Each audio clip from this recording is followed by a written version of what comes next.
en particulier à ceux qui nous écoutent sur YouTube.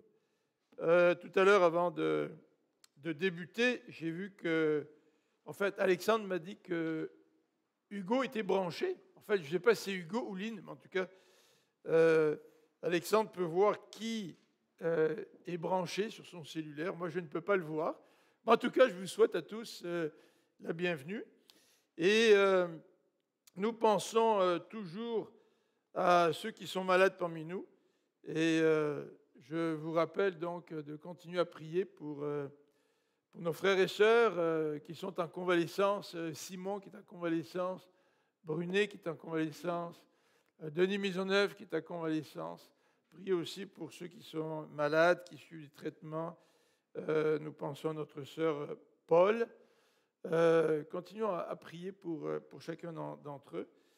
Et comme je n'ai pas le bulletin devant moi, je n'ai pas toute la liste, mais certainement que vous pouvez aussi regarder le nom de ceux qui ne me viennent pas à l'esprit tout de suite. La semaine dernière, on a débuté une petite série sur la tentation. Et on a regardé la tentation d'Ève. On n'a pas mis beaucoup l'accent sur la tentation d'Adam, mais comme nous l'avons dit, Adam est tout aussi responsable qu'Ève. Le texte dans Genèse 3 nous décrit comment Satan est venu tenter Ève et comment Ève s'est comportée, comment elle est tombée dans la tentation. Le texte biblique dans Genèse 3 met l'accent justement sur ce qui s'est passé entre Satan et Ève. Et il ne nous décrit pas ce qui s'est passé dans l'esprit d'Adam, mais comme nous l'avons souligné, Adam est tout aussi coupable qu'Ève, et peut-être même dans un certain point beaucoup plus coupable qu'elle. Aujourd'hui, nous allons regarder la tentation d'un personnage biblique que nous connaissons tous quand même très bien. Et nous allons voir comment il a résisté à la tentation. Contrairement à Ève, qui, elle, n'a pas résisté, lui, il a résisté. Donc, je vous invite à tourner dans le livre de la Genèse. Donc, on va regarder dans la Genèse, au chapitre 39. Genèse, chapitre 39. Alors, vous connaissez bien ce personnage, c'est le personnage de Joseph. Joseph, qui a eu une histoire tout à fait exceptionnelle et qui, à certains égards, est une préfiguration du Christ. Et Joseph, donc, se retrouve en Égypte, au chapitre 39. Le verset 1er nous dit: Joseph, arrivé en Égypte, avait donc été acheté aux Ismaélites, donc il était esclave, hein, il avait été vendu, qu'il avait conduit là-bas, et il avait été acheté aux Ismaélites par Potiphar, haut fonctionnaire du Pharaon, chef de la garde royale. Verset 2, l'Éternel fut avec Joseph, de sorte qu'il réussissait ce qu'il entreprenait.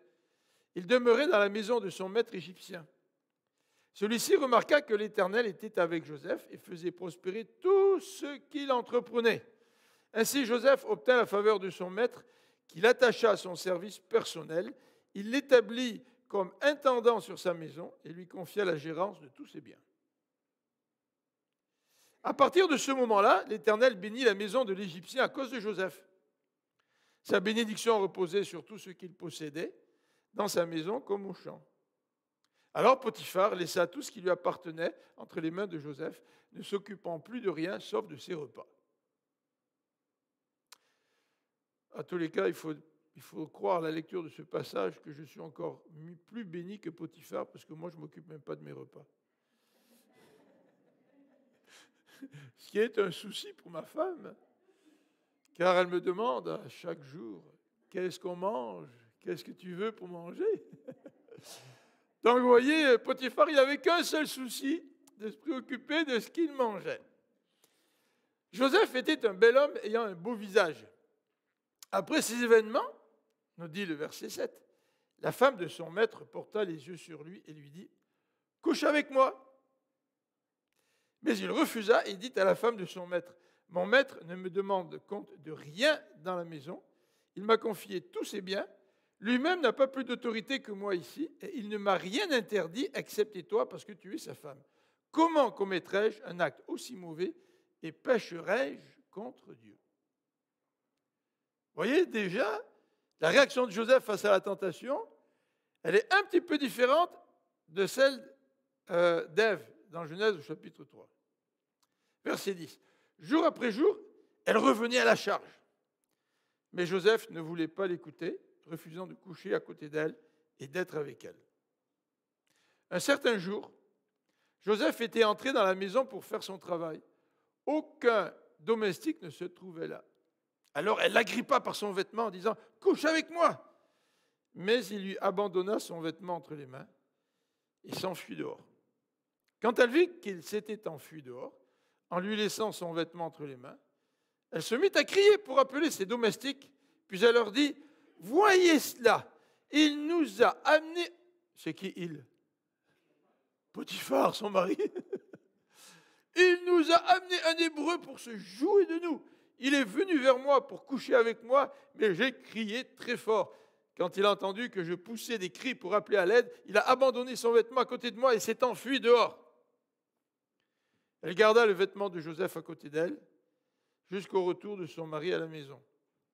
Alors elle lui raconta la même histoire. « L'esclave hébreu que tu nous as amené, dit-elle, est venu vers moi pour se jouer de moi.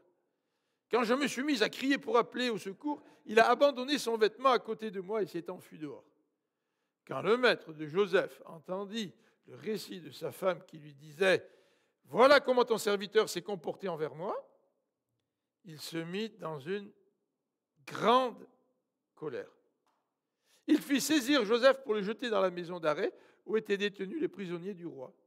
Ainsi Joseph demeura dans la prison. Mais l'Éternel fut avec lui et lui témoigna sa bonté.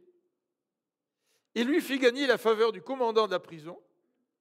Celui-ci lui confia le soin de tous les détenus, c'est un peu du déjà entendu ça, qui se trouvaient dans la prison, et la direction de tout ce qu'on y faisait. Il ne s'occupait plus de rien de ce qui passait par la main de Joseph, parce que l'Éternel était avec lui et faisait réussir ce qu'il entreprenait. Alors c'est une très belle histoire. Une histoire qui comporte son lot d'épreuves et qui comporte aussi du succès.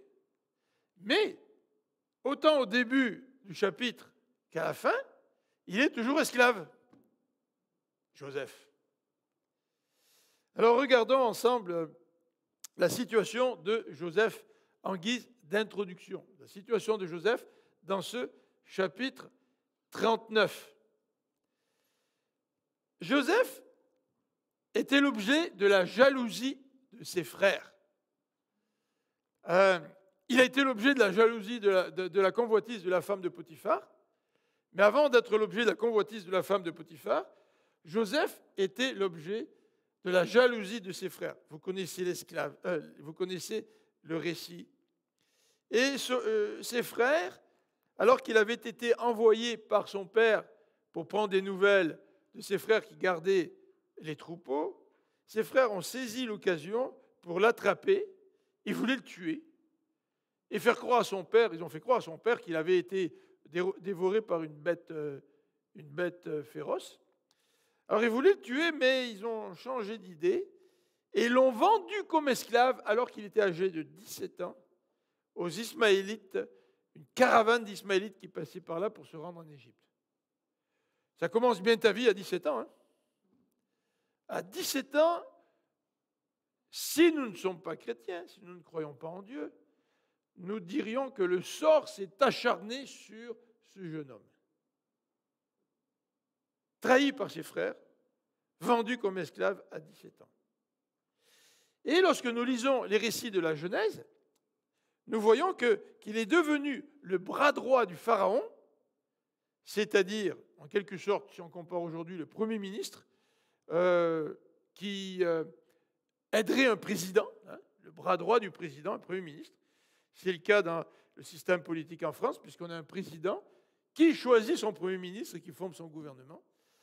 Il est devenu donc le bras droit du Pharaon à l'âge de 30 ans. Ça veut dire que pendant 13 ans, il a vécu l'esclavage. 13 ans. Nous, quand on lit ces passages, en quelques minutes, on passe du récit où son père lui offre cette belle tunique de toutes sortes de couleurs. Il est vendu esclave et il devient le bras droit du Pharaon. Ça prend quelques minutes à lire ça. Et on ne s'imagine pas ce que ça a dû être pour ce jeune homme de rester 13 ans esclave. Non seulement il est devenu esclave, mais il est devenu esclave dans un nouveau pays, en Égypte. Et à 17 ans, il a dû apprendre une nouvelle culture, de nouvelles habitudes, une nouvelle mentalité. Il a dû apprendre une nouvelle langue. Ah, ça, c'est tout un défi pour un jeune de 17 ans. Et peut-être que si j'avais été à sa place, peut-être que je serais tombé dans le découragement, peut-être que j'aurais été révolté contre mes frères, peut-être que j'aurais gardé en moi une amertume, une colère qui m'aurait rongé pendant toutes ces années et qui m'aurait peut-être empêché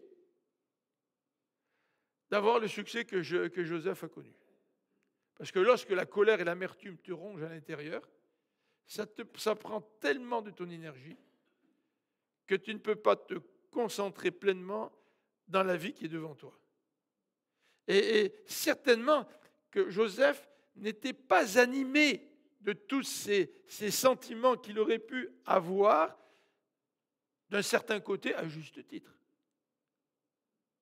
Mais Joseph s'est concentré sur son travail. Joseph a appris une nouvelle langue.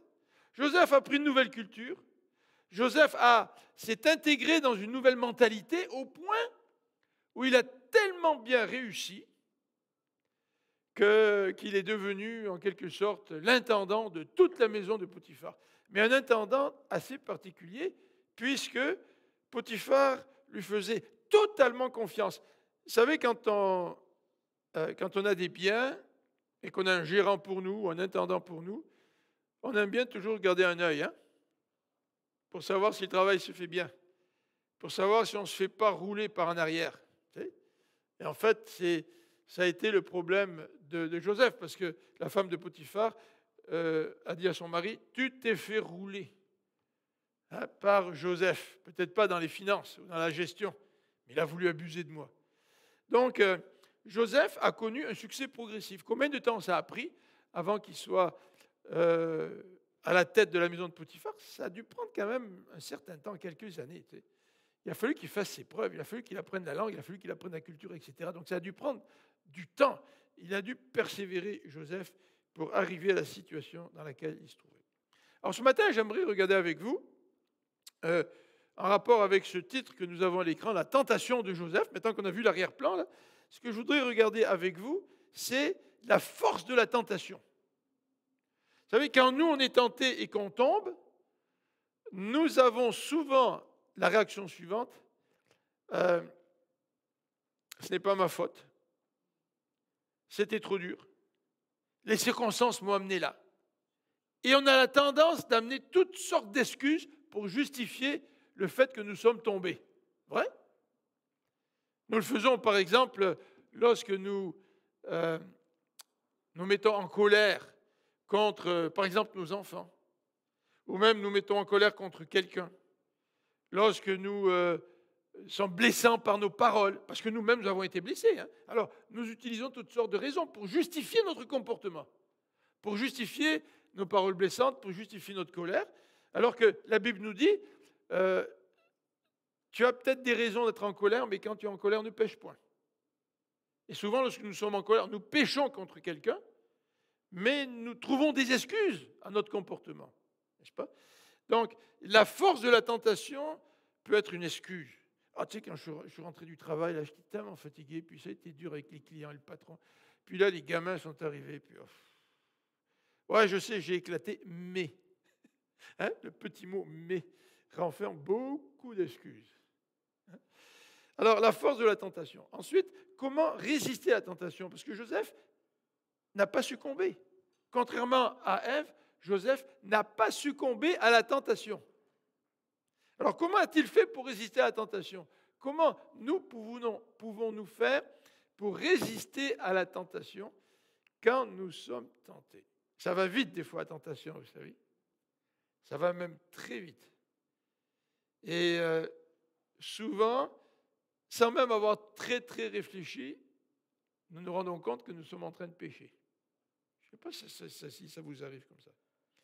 Et le troisième élément que je voudrais vous présenter ce matin, c'est le suivant. Mais où est-ce qu'il est, Dieu, pendant que Joseph est tenté? Puis qu'est-ce qu'il fait, Dieu, pendant que Joseph est tenté? C'est pas un petit peu notre question, ça? Quand nous sommes nous aussi pris avec la tentation. Mais où est-ce que tu es, Dieu, quand je supporte la force de la tentation, là? Mais qu'est-ce que tu fais? Moi, j'aimerais bien que tu interviennes de manière particulière, là. Et puis que tu claques des doigts là, pour me libérer de la tentation, pour que je puisse avoir la victoire. Alors, regardons un petit peu le récit de la tentation de Joseph. Alors, quand on parle de la force de la tentation, nous pouvons voir que cette tentation, elle est parfois directe. Cette femme de Potiphar est arrivée, puis elle n'a pas vraiment pris de gants blancs, en tout cas, elle en a peut-être pris au début, mais à un moment donné, elle a dit à Joseph, couche avec moi. Il n'y a pas de faux fuyant, là. Voilà, c'est ça que moi je veux, c'est ça que je t'offre, couche avec moi. Et la tentation, elle est souvent très directe. Nous sommes sollicités à droite et à gauche, et dans la société, nous sommes sollicités par la vue, nous sommes sollicités par ce qu'on entend, et parfois la tentation vient à nous de façon extrêmement directe. Ce que nous pourrions souligner en rapport avec cela, c'est que le succès attire souvent la tentation. Et pas simplement le succès de Bill Gates, mais ça peut être notre propre succès. Dans les plans que nous avions dans la vie, peut-être que Dieu a été bon parmi nous, puis nous a donné plus que nous pensions. Et lorsque nous faisons face au succès, eh bien souvent le succès attire la tentation. Et Joseph a eu du succès, il avait du succès. En fait, Joseph, c'était peut-être l'image de l'homme que la femme de Potiphar aurait souhaité avoir. Peut-être que la femme de Potiphar, elle trouvait que son mari lui tapait sur les nerfs. Peut-être qu'il était trop passif. Peut-être qu'il aurait dû prendre les choses plus en main. Je ne sais pas, le texte n'en parle pas, mais toujours été, le texte nous dit que Joseph a eu du succès. Et que quand nous avons du succès, souvent, il attire la tentation. En fait, nous savons très bien que les gens extrêmement populaires, les artistes, les politiciens, même parfois les pasteurs de grandes églises qui ont une réputation nationale ou internationale, et bien souvent, leur statut, leur position fait en sorte qu'ils sont souvent tentés. Et ce n'est pas juste des hommes, c'est des femmes aussi. Il ne faut pas penser que c'est juste des hommes qui sont attirés, puis c'est juste des femmes qui viennent les tenter, pour pouvoir avoir dans leurs griffes ces personnes si connues. La tentation, ça vient des deux côtés. Le texte aussi nous dit que Joseph était un bel homme ayant un beau visage. Alors la beauté, c'est un beau cadeau, mais c'est parfois aussi un piège. Un piège parce que la beauté, ou même les talents, ou même les capacités de quelqu'un, peuvent attirer la convoitise de quelqu'un d'autre. Et dans ce cas-là, la beauté de Joseph a attiré, ou a attisé en quelque sorte, a réveillé la convoitise de cette femme. Donc vous voyez, en quelque sorte, Joseph se trouvait dans une situation propice à la tentation. Ouais. En tous les cas, une situation particulière. Parce que le Nouveau Testament nous dit que Jésus a été tenté comme nous à tous égards. Et Jésus aussi s'est trouvé dans des situations où il a été tenté. Et lui, il a été tenté par Satan en personne. Là, tu sais. Moi, je ne peux pas arriver devant vous et dire ah, je suis tellement un grand leader que moi, j'étais tenté par Satan en personne. S'il y a des gens qui disent que c'est Satan qui les tente, puis que s'ils sont tombés, ben c'est parce que c'est Satan qui les a tentés. Oui, mais rappelons-nous, Satan n'est pas omniscient, il n'est pas omniprésent. Tu sais. Et que le meilleur coup que Satan ait pu faire dans son existence, c'est de faire tomber l'être humain parce que le péché à l'intérieur de nous tente. Et le péché nous fait tomber. Satan, il n'a pas besoin de venir me voir en personne pour me faire tomber. Contrairement à Jésus, il s'est occupé de Jésus en personne parce que Jésus, c'est le Fils de Dieu. Mais Jésus a été tenté comme nous à tous égards. Et ça fait partie de notre nature humaine d'être tenté. Et peut-être que je ne suis pas aussi beau que Joseph. Ben, peut-être pas aux yeux de ma femme, enfin j'espère. Peut-être qu'à 20 ans, j'étais plus beau que Joseph, je ne sais pas. Mais nous sommes tous tentés.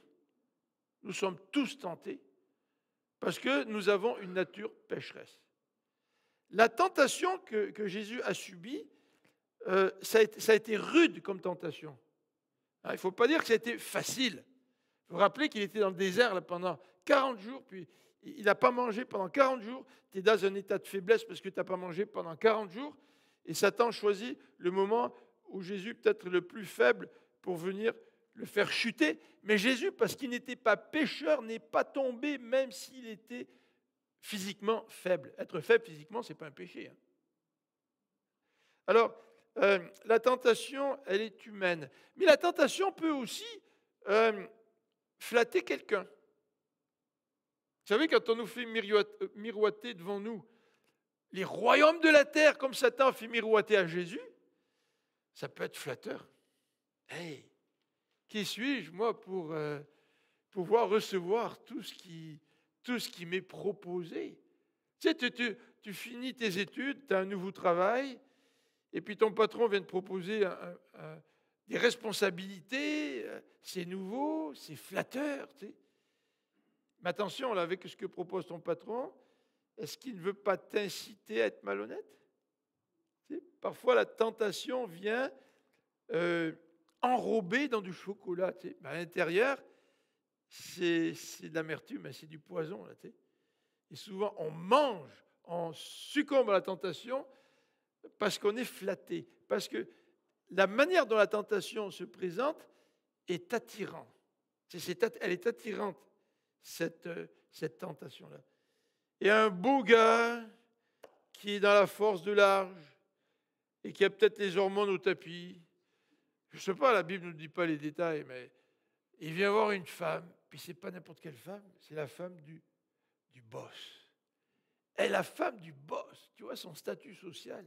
Moi qui suis une esclave, elle s'intéresse à moi, tu sais. Puis en plus, ça répondrait à mes besoins, à mes pulsions, tu sais. C'est quand même flatteur, tu sais. Dans les Proverbes, l'auteur nous met en garde le jeune homme en disant « Fais attention à la femme qui veut t'attirer, tu sais, elle est belle, tu sais, séduisante. » C'est vrai que la tentation ne nous présente pas le poison, autrement, qui la prendrait?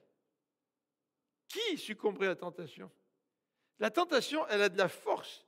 La tentation, elle est puissante parce qu'elle est souvent enrobée par ceux qui nous attirent.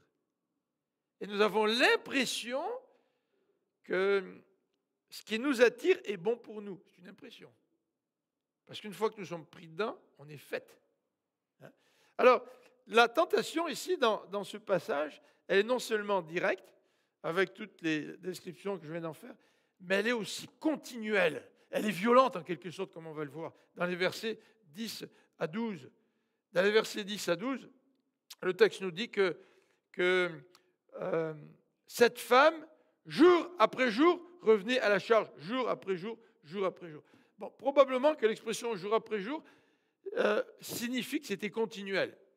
Peut-être qu'une journée, Joseph n'était pas tenté, là, mais peut-être que le lendemain, où elle était là, en tous les cas, parce qu'il vivait dans la maison de son maître, donc il la voyait régulièrement. Donc en tout cas, si cette expression ne doit pas être pris de manière littérale. En tous les cas, ça veut dire que c'est constant, c'est continuel. Ça on peut être sûr de ça. Tu sais. Et lorsque la tentation vient jour après jour, ça c'est fatigant. C'est fatigant pour nous qui sommes pécheurs. Parce qu'on peut obtenir la victoire un jour, 2 jours, 3 jours, puis le 4e jour, on tombe. Puis là, on revient au Seigneur, il demande pardon, puis de nouveau, la tentation revient, elle revient, on résiste, puis on tombe. Comment il a fait Joseph pour résister à une tentation qui était devant lui jour après jour, continuellement? Mais si Joseph a résisté, se pourrait-il que nous aussi, nous pourrions résister? Même si nous faisons face à des tentations de manière quotidienne.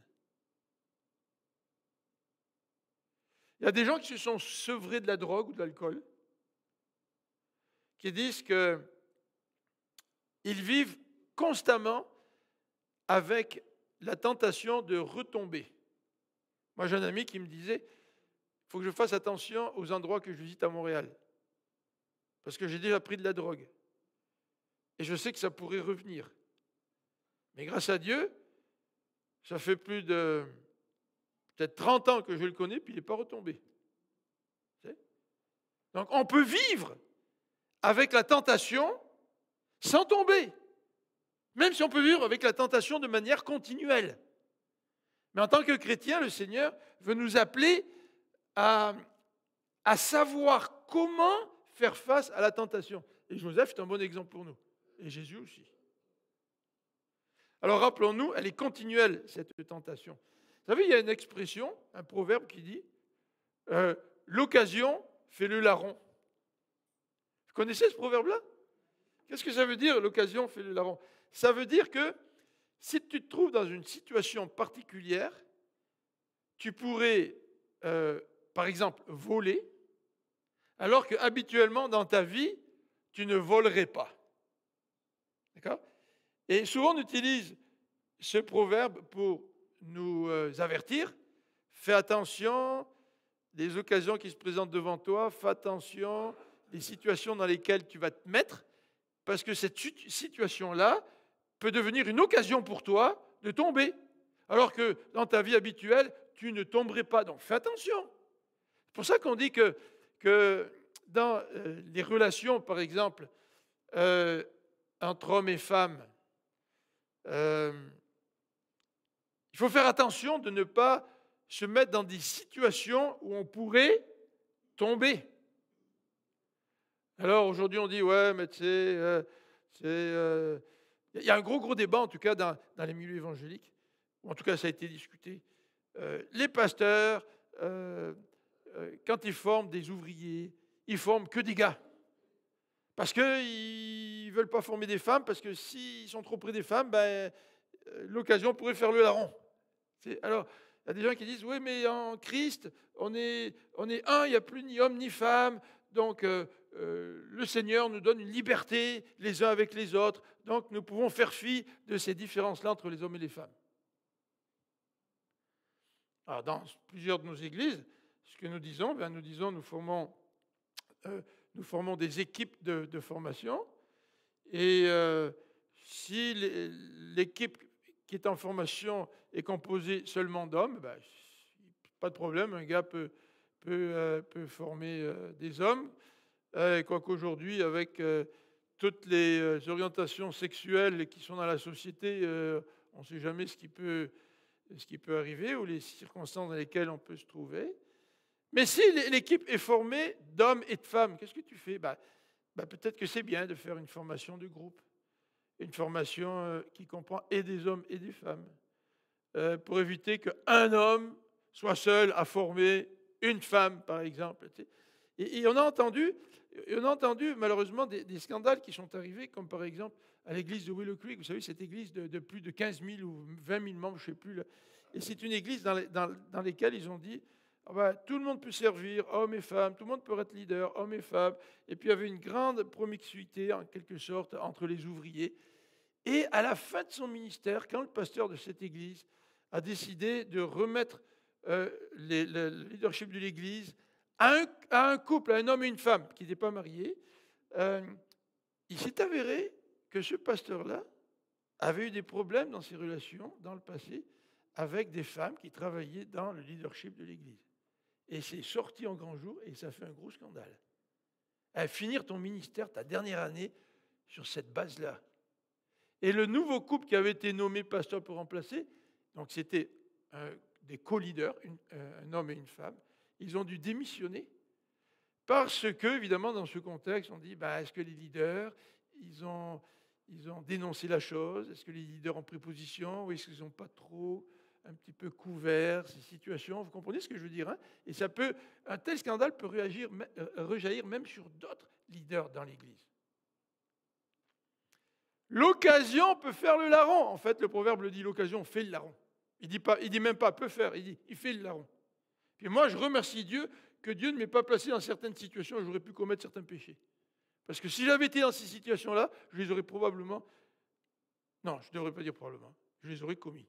Hein, le proverbe dit, l'occasion fait le larron. Il ne dit pas probablement.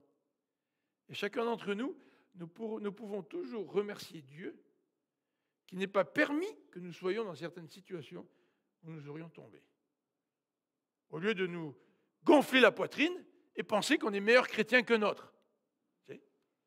Alors, dans ce passage, nous voyons aussi, au verset 12, que cette tentation, elle est même violente. Il se retrouve dans une situation, Joseph, dans la maison où il n'y avait pas de serviteur. Et elle, la femme de Potiphar, en a profité. Et là, c'était plus coucher avec moi, c'était... Elle a pratiquement sauté dessus, elle a grippé son vêtement, je veux dire, il n'y avait pas une certaine distance là, c'était pas juste, écoute, Joseph, on va aller au motel là, et puis viens avec moi, je te rejoins dans la voiture là, c'était vraiment plus qu'insistant, c'était une agression en quelque sorte. Et c'était du harcèlement qu'elle faisait, c'était de l'agression qu'elle faisait. Et c'est vrai que la tentation, elle est un peu comme ça, elle nous harcèle quand nous sommes tentés, et nous pouvons nous sentir agressés lorsque nous sommes tentés. Mais n'oublions pas, ce n'est pas juste de l'extérieur, c'est notre propre péché aussi qui nous harcèle, et c'est notre propre péché qui nous agresse. Alors regardons maintenant, après avoir vu la force de la tentation, regardons maintenant comment Joseph a-t-il résisté. Là, vous êtes en train d'écouter ce récit, et vous vous posez peut-être la même question que moi. Si j'étais à la place de Joseph, qu'est-ce que j'aurais dû faire pour ne pas tomber? Puisque j'aurais résisté, est-ce que je serais tombé? Alors, comment a-t-il résisté? Bien, regardons les versets 8 et 9. Sa résistance initiale, c'est-à-dire quand cette femme s'est présentée à lui en lui disant, écoute, viens coucher avec moi. Ça a été le moment où la tentation a débuté. Donc, on voit la résistance initiale de Joseph. Versets 8 et 9. Il refusa. Et il dit à la femme de son maître, mon maître ne me demande compte de rien dans sa maison, il m'a confié tout, c'est bien. Lui-même n'a pas plus d'autorité que moi ici. Il ne m'a rien interdit. Il avait toute l'autorité, Joseph, vous vous rendez compte, hein? Une autorité déléguée, là, mais il avait toute l'autorité dans l'exercice de son leadership et de son travail. Il ne m'a rien interdit, excepté toi, parce que tu es sa femme. Le premier élément qui a permis à Joseph de résister à la tentation, c'est son intégrité envers son maître. L'intégrité. Vous savez, aujourd'hui, même dans l'Église et dans le monde, nous choisissons des leaders à cause de leur talent et pas à cause de leur intégrité. Si ça avait été le cas, il y a un président aux États-Unis qui n'aurait pas été récemment élu. Vous savez, on dit aujourd'hui que nos politiciens sont corrompus. Ben oui, mais c'est nous qui les choisissons. Et pourquoi nous ne les choisissons pas selon leur caractère plutôt que selon leur influence, leur argent ou leur don? Alors, je ne dis pas que tous les politiciens sont corrompus, hein, comprenez-moi. Il y a des gens qui sont sincères, il y a des gens qui travaillent véritablement pour le bien du peuple et qui se démènent. Et ce n'est pas un travail facile d'être politicien. Et ils méritent tout notre respect et nos prières, dit le Seigneur dans le Nouveau Testament. Mais le caractère, l'intégrité, un des outils pour résister à la tentation, c'est de développer un caractère qui plaît au Seigneur. Et dans les épîtres pastorales, Paul parle du choix des anciens et des leaders.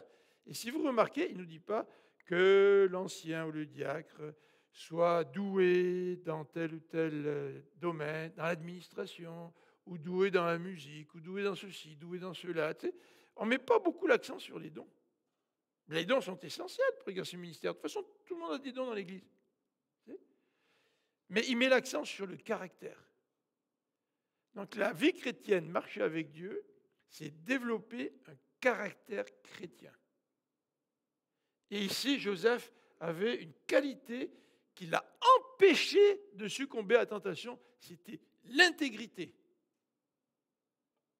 Vous savez, quand vous êtes chrétien et vous travaillez dans la construction, puis vous proposez de faire des jobs sous la table, c'est-à-dire au noir, ça veut dire que vous n'avez pas ce caractère d'intégrité qui est en vous. Demandez au Seigneur qu'il le développe. Ce trait-là va vous aider à résister face à la tentation.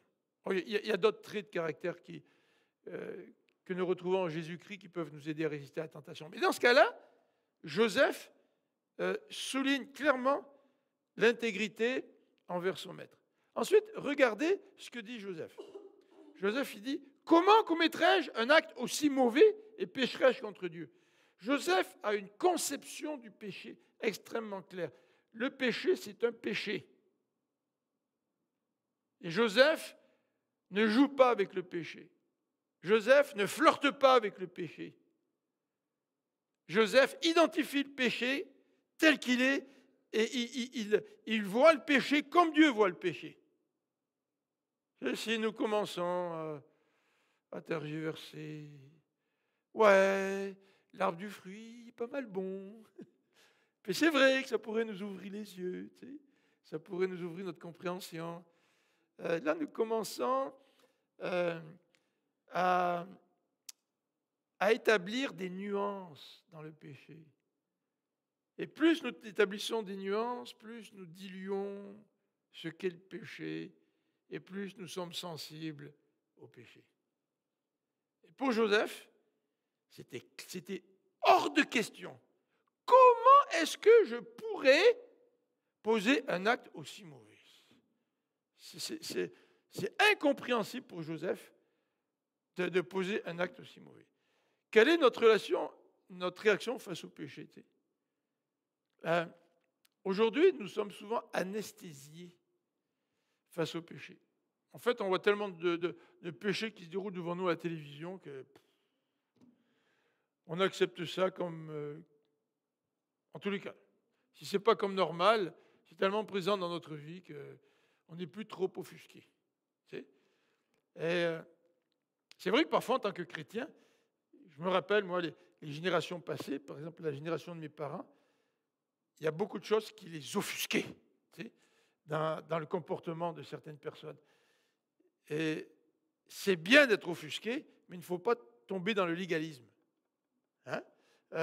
Parfois, on est tellement légaliste là, qu'on condamne les autres au lieu de faire grâce et d'avoir de l'amour comme Dieu le manifeste envers chacun d'entre nous. Mais de notre côté, je ne veux pas tomber dans l'amour au point où je ne suis plus sensible à la gravité du péché. Et que quand je vois le péché, finalement, c'est pas si grave que ça. Mon frère, ma soeur pêchent, et puis, c'est son problème, c'est sa vie. Et puis, moi, je n'ai rien à y voir. Et puis, de toute façon, je ne veux rien y voir. Mais la Bible nous dit que si tu vois ton frère pécher, qu'est-ce qu'elle nous dit ? Va le reprendre.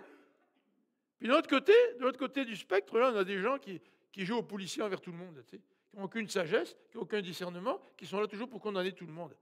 On ne peut pas à un moment donné avoir un équilibre quelque part.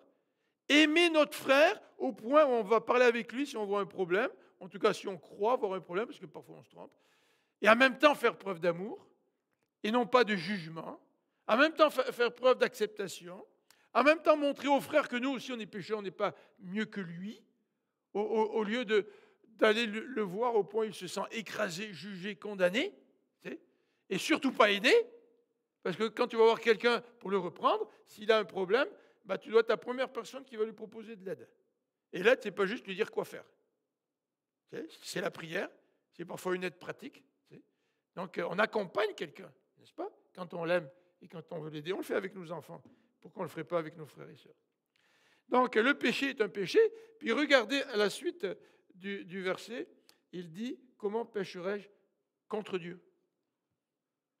Le péché, c'est contre Dieu en premier.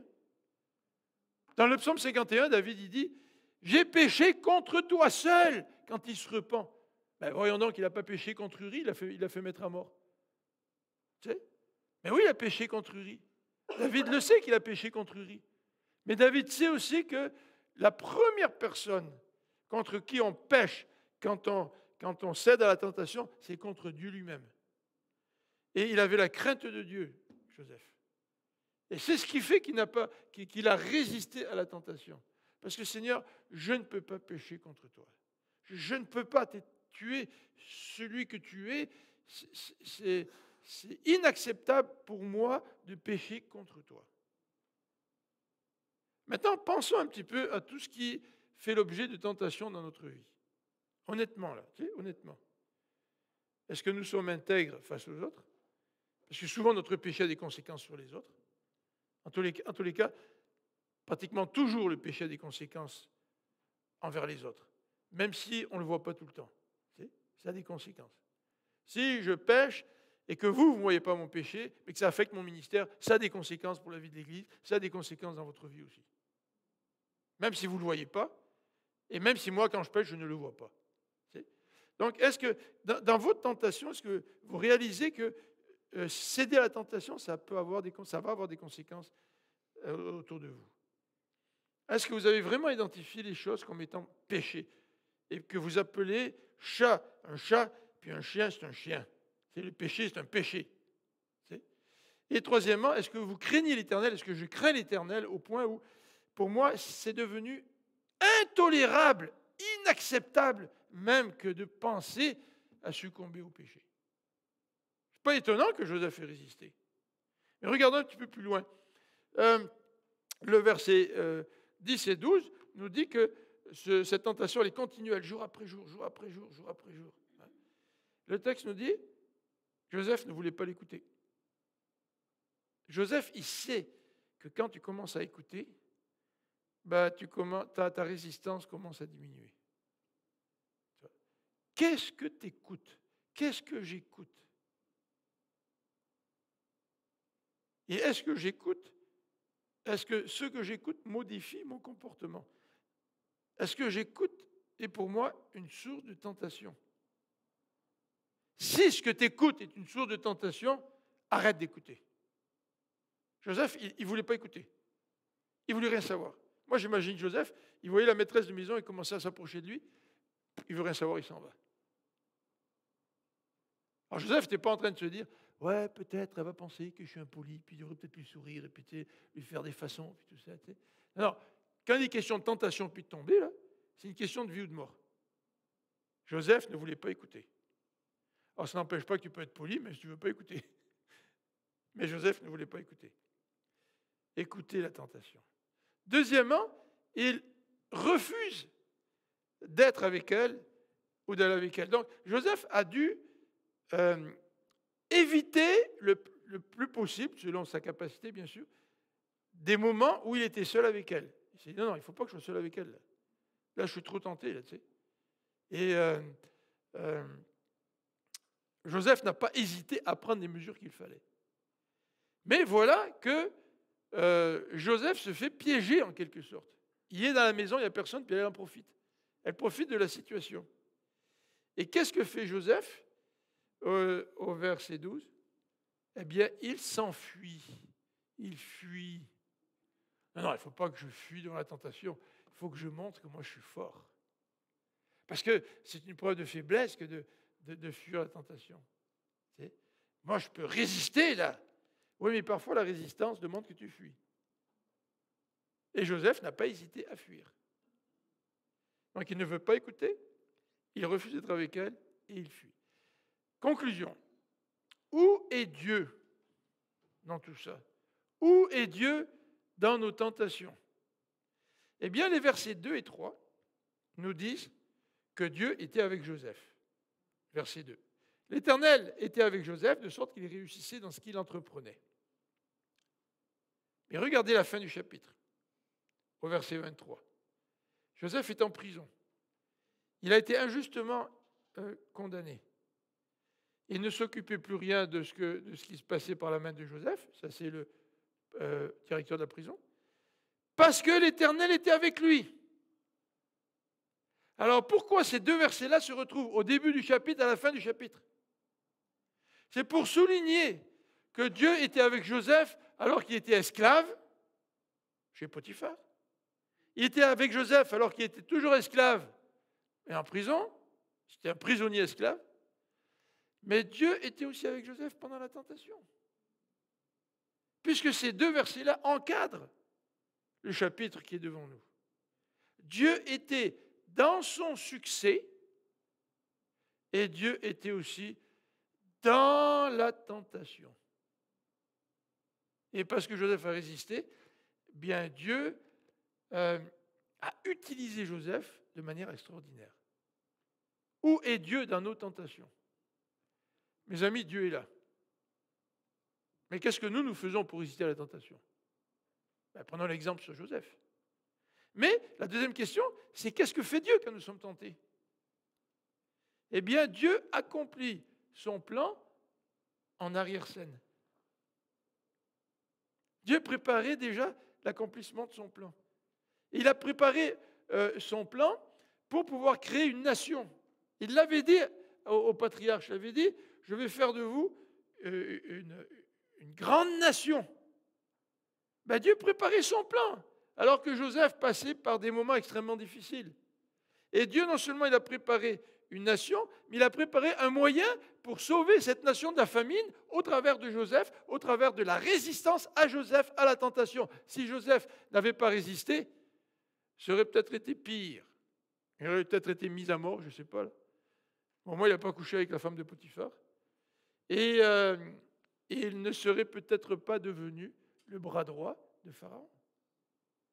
De quoi Pharaon avait-il besoin? De qui Dieu avait-il besoin pour l'accomplissement de son plan? Dieu avait besoin de quelqu'un d'intègre. Il avait besoin d'un porte-parole. Il avait besoin d'un homme à travers qui Dieu se manifestait, à travers qui Dieu allait agir pour accomplir son plan. Et pour accomplir son plan et pour sauver le peuple de la famine, il fallait que Joseph devienne le bras droit de Pharaon. Et pour être un bras droit de Pharaon, il fallait que Joseph soit intègre. Il fallait que Joseph devienne le bras droit de Pharaon en tant que, je vais utiliser un vocabulaire du Nouveau Testament, en tant que croyant fidèle à son Dieu. Et c'est de ça que Dieu avait besoin. Dans notre tentation, Dieu a besoin de toi pour accomplir son plan. Pas parce qu'il est impuissant. C'est parce qu'il a décidé, Dieu a décidé, souverainement, d'être un collaborateur avec nous. Ou que nous soyons des collaborateurs avec lui. On va renverser ça. Que nous soyons des collaborateurs avec lui. Tu es tenté? Tu succombes peut-être souvent à la tentation, peut-être aux mêmes tentations. Prends l'exemple sur Joseph. Mais rappelle-toi que dans tes tentations, l'Éternel est avec toi. Et que dans tes tentations, l'Éternel te prépare parce qu'il a un plan pour toi et pour ta vie, comme serviteur et servante du Seigneur. Prions ensemble.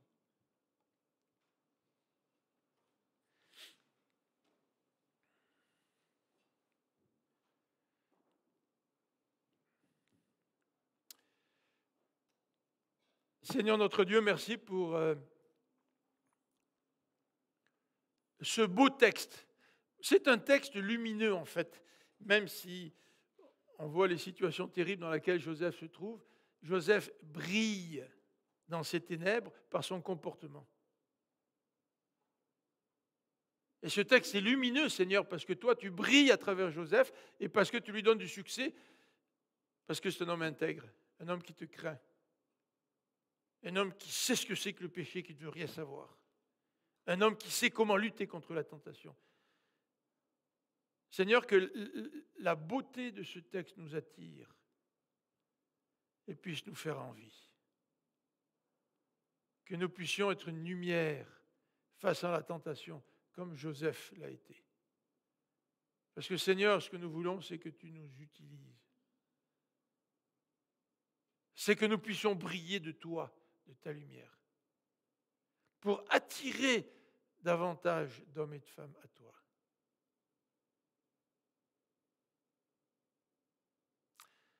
Seigneur, qu'est-ce qui fait que l'Église aujourd'hui en général a de la difficulté? Qu'est-ce qui fait que des hommes et des femmes ne viennent pas à toi autant qu'on voudrait? Qu'est-ce qui fait que nos Québécois ne sont pas attirés par l'Évangile?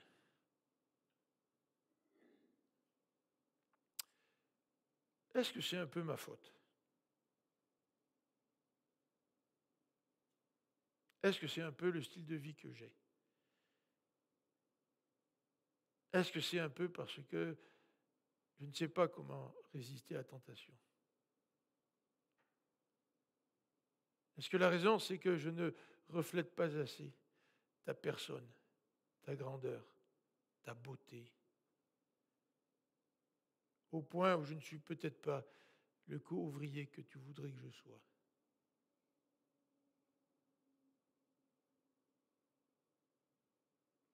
Mais merci Seigneur, parce qu'en Jésus-Christ, nous pouvons être victorieux sur la tentation. Amen. Je vous souhaite un bon dimanche, que le Seigneur vous bénisse, que le Seigneur nous apprenne à lutter contre la tentation. J'espère que vous et moi, nous considérons la vie chrétienne comme un processus dans lequel Dieu nous appelle à grandir, et non pas comme une routine qui ne nous fait pas avancer. Donc je nous souhaite une bonne semaine dans notre marche avec Dieu et notre lutte contre la tentation.